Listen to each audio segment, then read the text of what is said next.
ছাত্র জনতার অভ্যুত্থানের আকাঙ্ক্ষা ধারণ করে জনগণকে ঐক্যবদ্ধ করে রাষ্ট্রের সংস্কার ও পুনর্গঠনের লক্ষ্য নিয়ে গঠিত হয়েছে জাতীয় নাগরিক কমিটি। ৮ সেপ্টেম্বর বিকেলে কেন্দ্রীয় শহীদ মিনারে এক সমাবেশে নাসির উদ্দিন পাটোয়ারিকে আহ্বায়ক ও আক্তার হোসেনকে সদস্য সচিব করে এই কমিটি আত্মপ্রকাশ করেছে।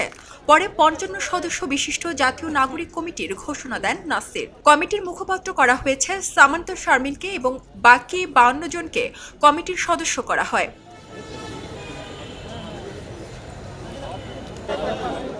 এই কমিটির কাজ কি হবে তাও প্রকাশ করে কমিটি।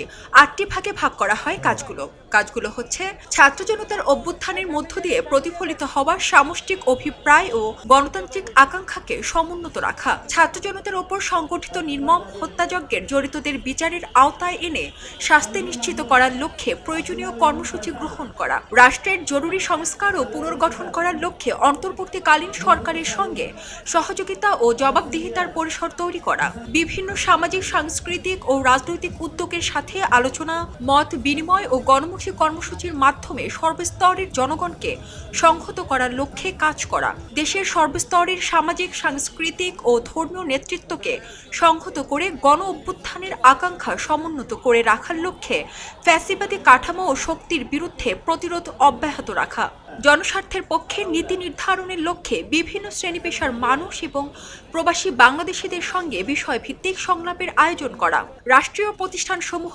পুনর্গঠনের লক্ষ্যে প্রয়োজনীয় নীতি নির্ধারণী প্রস্তাবনা তৈরি ও সেটি বাস্তবায়নে প্রয়োজনীয় রাজনৈতিক পদক্ষেপ গ্রহণ করা, গণপরিষদ গঠন করে গণভোটের মাধ্যমে নতুন গণতান্ত্রিক সংবিধান তৈরির জন্য গণ আলোচনার আয়োজন করা।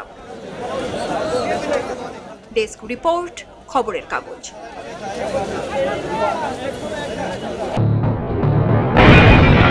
সবাই যখন জোয়ারে গা ভাসায়, কেউ কেউ শির দাঁড়া সোজা করে ঘুরে দাঁড়ায়।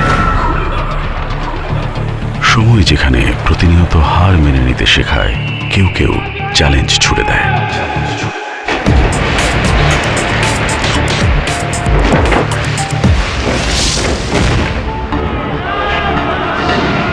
পক্ষপাতের ভিড়ে আজ থেকে কোনো পক্ষ নয়, খবর হবে নিরপেক্ষ।